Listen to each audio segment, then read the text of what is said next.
नमस्कार मित्रों, मैं एसवी भारद्वाज आपका दिल से अभिनंदन करता हूं। कन्या राशि तथा कन्या लगन के लिए ये सप्ताह कैसा रहेगा, 7 दिसंबर तक की चर्चा करेंगे। जैसा कि आप देख रहे हैं, किस्मत साथ देगी।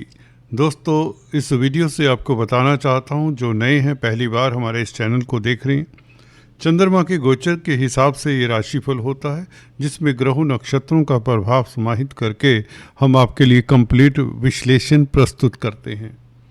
अंत में शुभ रंग, शुभ अंक, जेम्स स्टोन्स और उपायों की बात भी करते हैं तथा इस अंक में हम आत्मा कारक प्लैनेट की बात करेंगे और कुछ सूत्र जामिनी एस्ट्रोलॉजी के हिसाब से बताएंगे। दोस्तों, कन्या राशि तथा कन्या लगन वाले जातकों के लिए ये चर्चा हुआ करती है। आपको बताना चाहता हूँ, 2 परिवर्तन होंगे इस अवधि में। सबसे पहले 6 तारीख को बुध का परिवर्तन होगा। बुध वृश्चिक राशि में 6 दिसंबर को प्रवेश कर जाएंगे तृतीय भाव में। बुध का गोचर आपके लिए सुखद रहेगा, आपको बताना चाहता हूँ, क्योंकि 3rd हाउस के बुध बली ही होते हैं कालपुरुष की कुंडली में, क्योंकि 3rd हाउस में मिथुन राशि आती है। इस सप्ताह हालांकि बुध 6 तारीख तक 2nd हाउस में रहेंगे। इसके प्रभाव के कारण आपको कितनी सफलता व्यापार में मिलती है, धन की स्थिति, पारिवारिक स्थितियां कैसी रहती हैं, उसकी भी चर्चा चंद्रमा के गोचर के साथ करेंगे। मंगल का भी परिवर्तन होगा दोस्तों।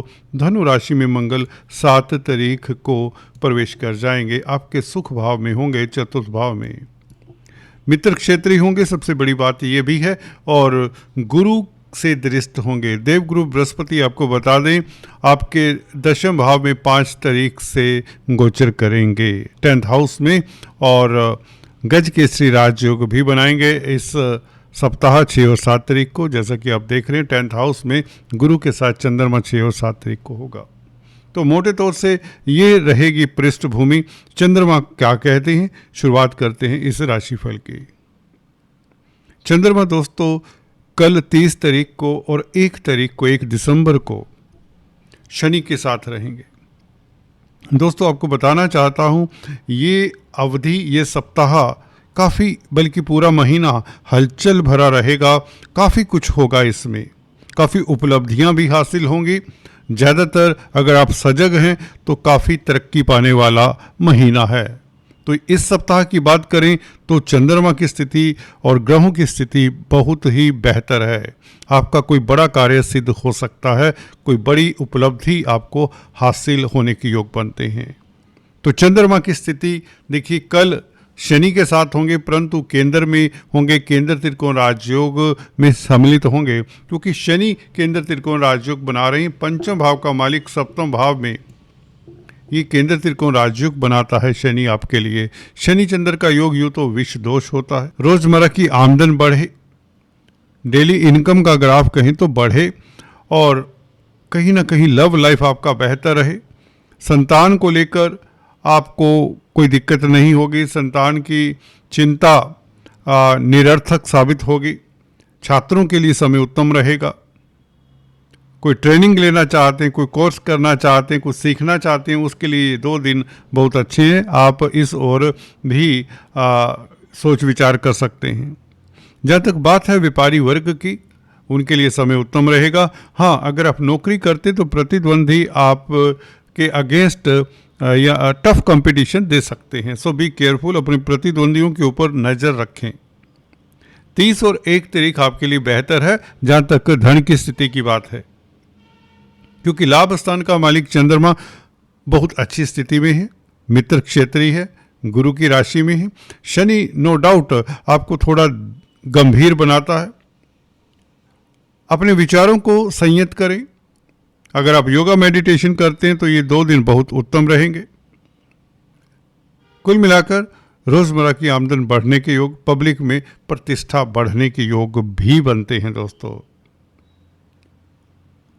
तो 2 और 3 तारीख की बात करें तो दोस्तों, चंद्रमा आपके 8वें भाव में, 8वें चंद्रमा कमज़ोर हो जाता है, और इस चंद्रमा के ऊपर कोई भी अशुभ प्रभाव नहीं है।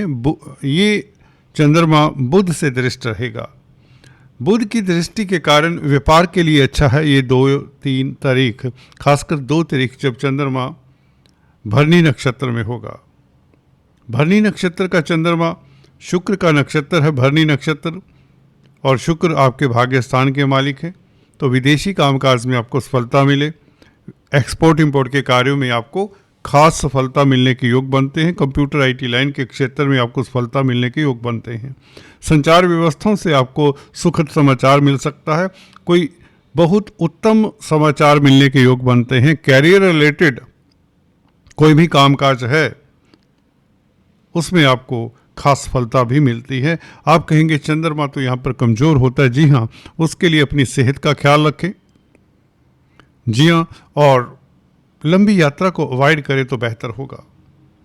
किसी के झगड़े में मत पड़े, किसी के साथ उलझे मत, आर्ग्यू मत करें, नहीं तो ये चंद्रमा थोड़ी दिक्कत दे दिया करता है। बहस में नहीं पड़ना चाहिए और किसी के साथ वाद विवाद नहीं करना चाहिए। 2 और 3 तारीख इस तरह से है। अदरवाइज रूटीन के कार्यों के लिए दिन उत्तम है। लाभ स्थान का मालिक है चंद्रमा मेष राशि में, मंगल की राशि में, मंगल अच्छी स्थिति में है। तो कुल मिलाकर आपके पराक्रम में वृद्धि होगी।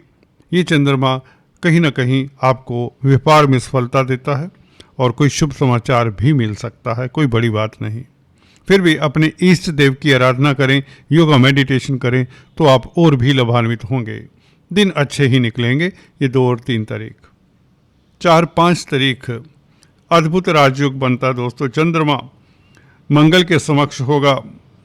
जी हाँ दोस्तों, मंगल और चंद्र दोनों आमने सामने, चंद्र मंगल योग ये लक्ष्मी योग कहलाता है। वैसे भी चंद्रमा लाभ स्थान का मालिक 4 और 5 तारीख को भाग्य स्थान में, तो भाग्य के कारण आपको लाभ होगा, आपकी कोई बड़ी इच्छा पूर्ण होगी। अद्भुत योग है।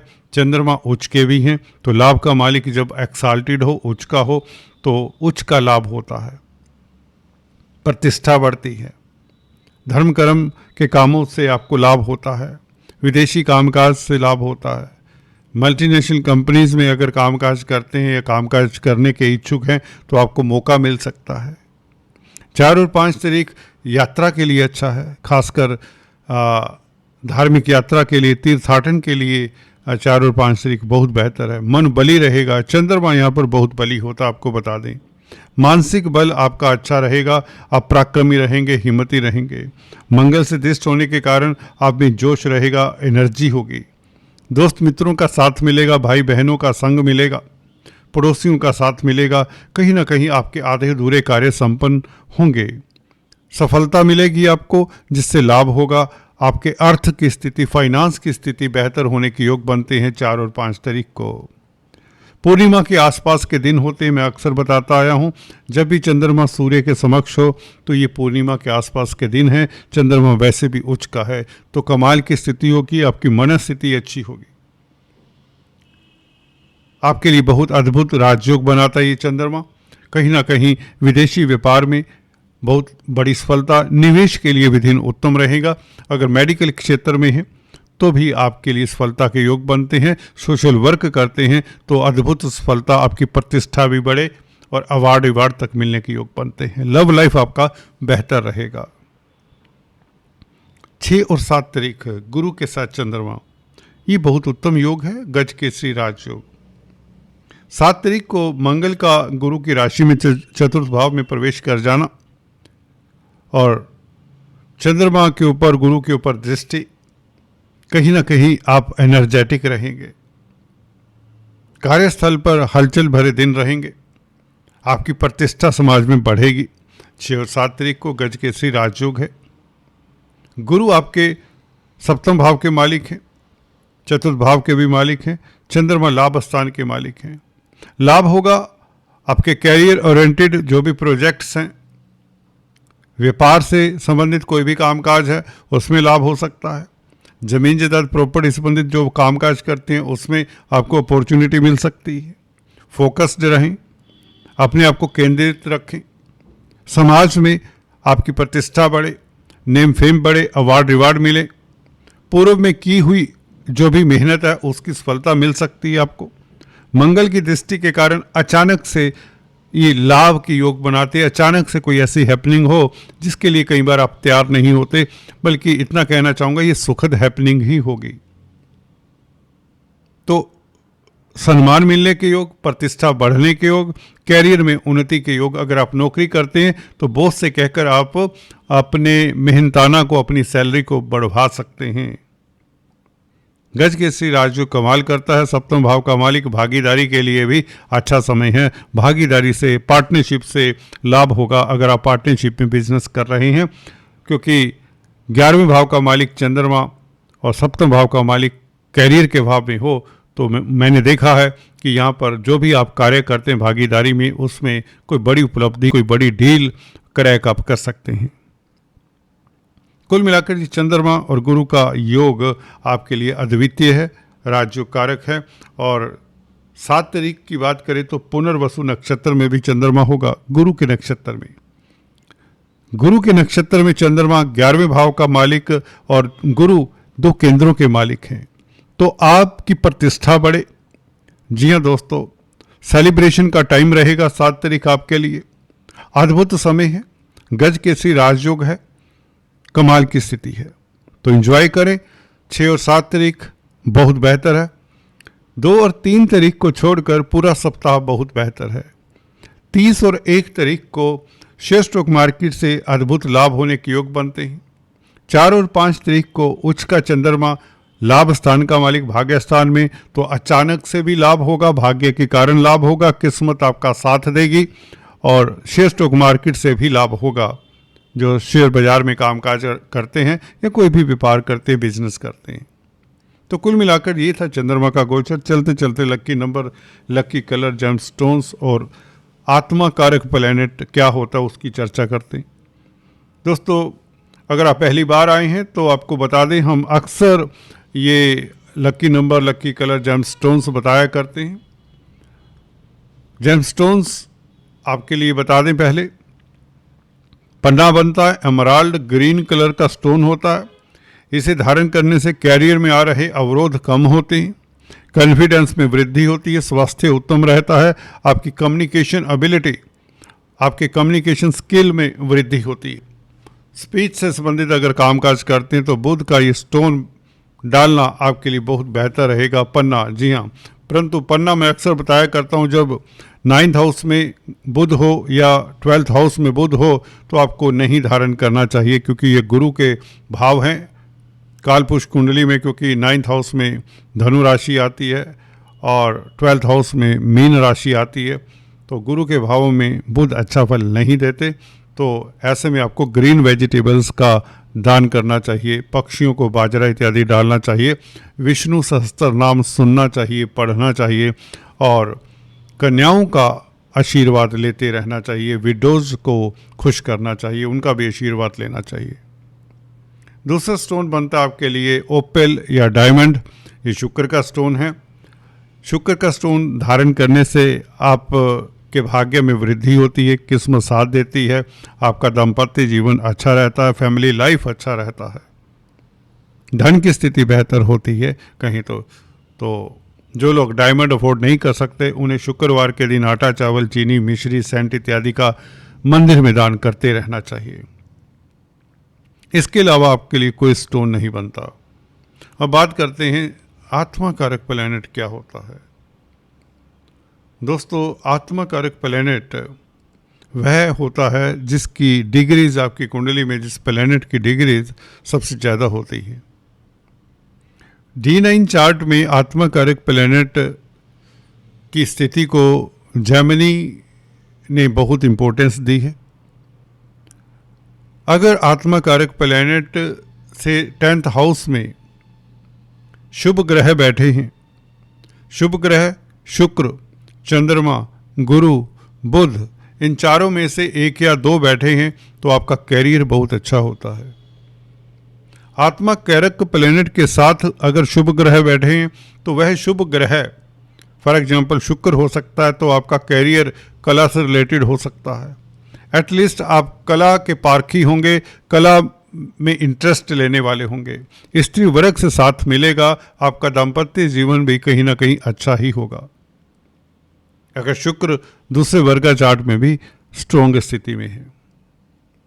गुरु साथ में है आत्मा कारक प्लैनेट के साथ D9 चार्ट में, तो आप वर्सटाइल होते हैं, आप एस्ट्रोलॉजर भी हो सकते हैं, आप लर्नर्ड किस्म के पढ़े लिखे इंसान होते हैं, आपकी नॉलेज का जवाब नहीं होता।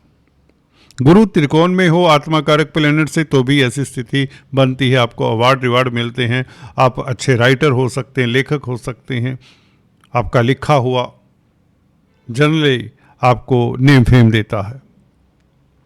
10th हाउस में बुध हो आत्मा कारक प्लैनेट से तो आप डॉक्टर हो सकते हैं। जी हाँ, बुध बुद्धि के कारक हैं। बुध की स्थिति आत्मा कारक प्लैनेट के साथ होना या 10th हाउस में होना या त्रिकोण में होना आपको अच्छा इंजीनियर, साइंटिस्ट, डॉक्टर इत्यादि बना सकता है। हालांकि डॉक्टरी प्रोफेशन के लिए और भी कॉम्बिनेशन आपको देखने होते हैं। ये थी चर्चा कुछ जेमिनी एस्ट्रोलॉजी के बारे में, आत्मा कारक प्लैनेट के बारे में। आज इतना ही, फिर से मिलेंगे, तब तक के लिए please stay tune, do subscribe, like and share. Thanks for watching this video. अपना ख्याल रखिए।